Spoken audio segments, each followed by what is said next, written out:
আজ আমি এবং ভাই একটা জায়গায় যাব। সেই কারণে আমি সকালবেলায় ঘুম থেকে উঠে সমস্ত কাজ করতে শুরু করে দিয়েছি। রান্নাঘর, বড় ঘর সমস্তটা লেপে নিয়েছি, কারণ ঘরগুলো অনেকটাই অপরিষ্কার হয়েছে, অনেক দিন ধরেই লেপা হচ্ছে না। তাই লেপে নিয়ে আমি রান্নাঘরে চলে এসেছি। চলো আজ তোমাদের দেখাই আমি কি রান্না করছি।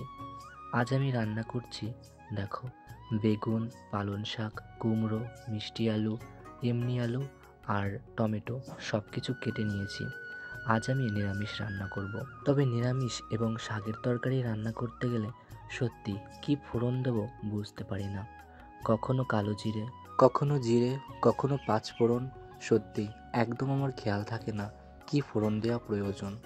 আজকেও না দেখি উনুনটা পুরো ধুমো হয়ে যাচ্ছে, নিশ্চয়ই আবার পাইপে কালি জমেছে। তাই সবার প্রথমে উঠে গিয়ে আমি পাইপটা পরিষ্কার করতে গেলাম।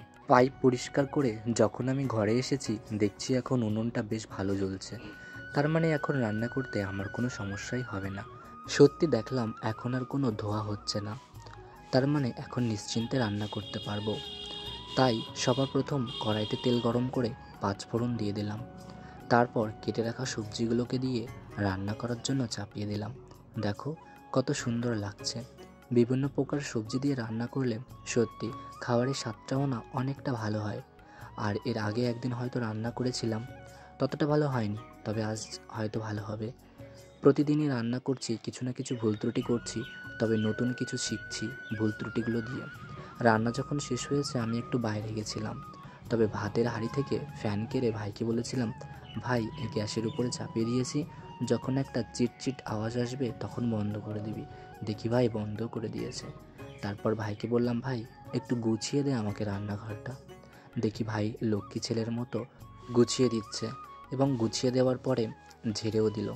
তারপর আমি বললাম, ভাই তুই তো অনেকটাই কাজ করে দিয়েছিস, তাহলে আমি ভাত বাড়ি, তুই খেতে বস।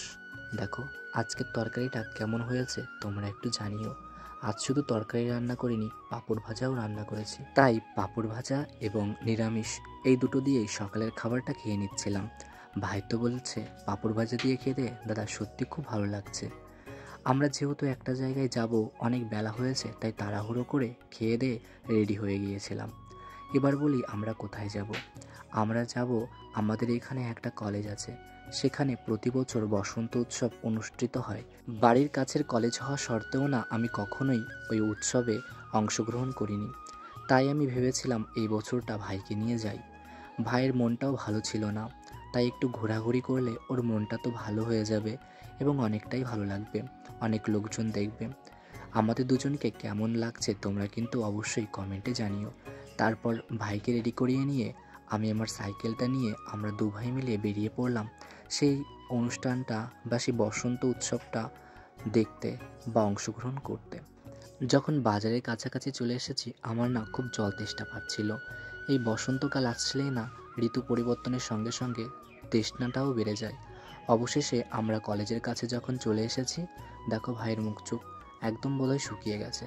তারপর একটা জায়গায় সাইকেল রেখে তালা মেরে আমরা কলেজের ভিতরে প্রবেশ করলাম। তোমরা হয়তো অনেকেই কম বেশি এই কলেজটা চিনবে।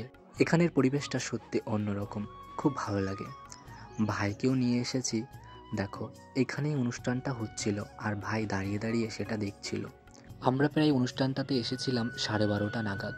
আমরা আরও ভাবছিলাম বোধহয় আরও সকালে সকালে অনুষ্ঠানটা শুরু হয়ে যাবে, আমরা অনেকটাই লেট হয়ে গেছি, কিন্তু এসে দেখছি লোকজন সবে আসা শুরু হয়েছে। তাই ভাইয়ের মনটাকে একটু ভালো করার জন্য বললাম, ভাই চল তোকে এই কলেজটা ঘুরে ঘুরে দেখাই।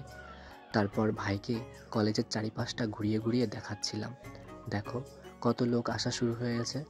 ভাইকে বললাম, কি হয়েছে ভাই? ও দেখি তবুও না মুখটা কালো করে রেখেছে। কি জানি কি করে মন ভালো করব। তাই দেখলাম এই অনুষ্ঠানের সামনে নিয়ে আসি, এখানে গান বাজনা হবে, এখানে লোকজন রয়েছে, ওর এখানেই হয়তো ভালো লাগবে। দেখো কত লোক চলে এসেছে, আমরাও সেই লোকের মাঝে এসে সত্যি খুব ভালো লাগছে। জানি ভাইয়ের মুখে একটু পরে হাসি ফুটবে। তারপর আমি এবং ভাই সেই অনুষ্ঠানের সামনে চেয়ার পাতা ছিল, বসে পড়লাম। কিছুক্ষণ পর অনেক ভালোবাসার মানুষের সঙ্গে দেখা হলো, কথা হলো, তাদের সঙ্গে ছবি তোলা হলো। অনেক ভালো লাগলো তাদের সঙ্গে দেখা হয়ে। তারপর আমরা উপরে চলে এসেছিলাম। এই উপর থেকে না সবটা দেখা যায়, আর উপর থেকে দেখতে অনেকটা ভালো লাগে। তারপর দেখে প্যান্ডেলের সামনেও কিছুক্ষণ ঘোরাঘুরি করলাম। সবাই দেখো আবির রং মেখে সবাই রঙিন হয়ে গেছে। ভাইকে বললাম, তোকে একটু মাখাবো? বলছে, না দাদা, আমার ভালো লাগে না। কি জানি ওর শরীরটা বোধহয় কেমন লাগছে, বুঝতে পারছি না। তারপরে বলছে, দাদা চলো বাড়ি যাই। তারপর আমি বললাম, তাহলে কি খাবি বল? বলছে, দাদা আমার গলা শুকিয়ে গেছে। আমি ভাবলাম ওর বোধহয় জল পিপাসা পেয়েছে, সেই কারণেই ও এরকম করছে। তাই সামনে দেখলাম আখের রস বিক্রি হচ্ছে। তাই ভাই এবং আমরা দুজন মিলেই 1 গ্লাস করে আখের রস খেয়ে নিলাম। খেয়ে দিয়ে যখন সাইকেল বের করব, তখন পড়েছি আর একটা সমস্যায়। সাইকেলটা দেখো কত ভিতরে রয়েছে, এখন বের হতে অনেকটাই সময় লাগবে বা উঁচু করে বের করতে হবে। অবশেষে বের করে যখন আমরা বাড়ির দিক ফিরছিলাম, ভাই বলল, দাদা একটু মাংস খাবো। সেই কারণে ভাবলাম মেলা থেকে যেহেতু কিছু খাইনি, তাহলে একটু মাংস নিয়ে যাই, তাহলে ভাইয়েরও ভালো লাগবে, আমারও ভালো লাগবে। সেই কারণে মাংসের দোকানে এসে বসে রয়েছি। ভাইকে বলছি, ভাই কি হয়েছে ভাই, তুই এরকম করে মুখ গোমড়া করে রয়েছিস কেন? তারপরে ওকে একটু হাসানোর কথা বললাম, ও হেসে দিয়েছে। বেশ ভালো লেগেছে আমার ছোট ভাইটাকে হাসানোর মাঝে সত্যি আমি আলাদাই একটা আনন্দ অনুভব করি, সেটা হয়তো অনেক কিছু খুঁজেও পাওয়া যাবে না। তারপর মাংস নিয়ে ফেরার সময় আবার ভাইকে হাসানোর জন্য একটা কথা বললাম, আর ভাই হেসে দিল। সত্যি সব মেলা ঘুরে বা সব অনুষ্ঠান ঘুরেও না ওকে হাসাতে পারিনি। সবশেষে হাসিয়ে যখন ফিরছিলাম বলছিলাম, ভাই অনেকটাই তো বেলা হয়ে গেছে, বাড়ি গিয়ে সবার প্রথমে স্নান করে নেব। স্নান করে যখন আমি ভাবলাম মাংস রান্না করব, তখন দেখলাম ছোট ভাইটা আমার ঘুমিয়ে পড়েছে। দেখো একদম ছোট বাচ্চার মতো ঘুমোচ্ছে। আমি ভাবলাম রান্না করে ফেলি। তারপর মাংস কষানোর পর ওকে মাংস কষা দিয়েছিলাম। তারপর আমি এবং ভাই একসঙ্গে খাবার খেয়ে নিচ্ছিলাম। যদিও খেতে খেতে আমাদের প্রায় 4টে সাড়ে 4টে বেজে গেছিলো, তবে মাংস ভাত খেতে খুব ভালো লাগছিল ভাইয়েরও আমারও।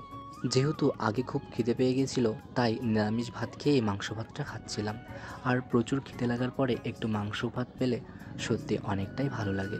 খেতে বসে ভাইকে বললাম, ভাই কেমন হয়েছে রান্না আজকে? বলছে, দাদা খুব ভালো হয়েছে। তারপর খাওয়া দাওয়া করে ভাইকে বললাম, ভাই আজকের দিন তোর কেমন লেগেছে, আনন্দ পেয়েছিস? বলছে, হ্যাঁ দাদা, দেখো ওর হাসিটা দেখে তোমরা হয়তো বুঝতে পেরেছো আজকে ওর অনেকটাই ভালো লেগেছে। সব মিলিয়ে আজকের এই বসন্ত উৎসবের দিনটা আমার এবং ভাইয়ের অনেক ভালো কেটেছে, অনেক ভালো লেগেছে।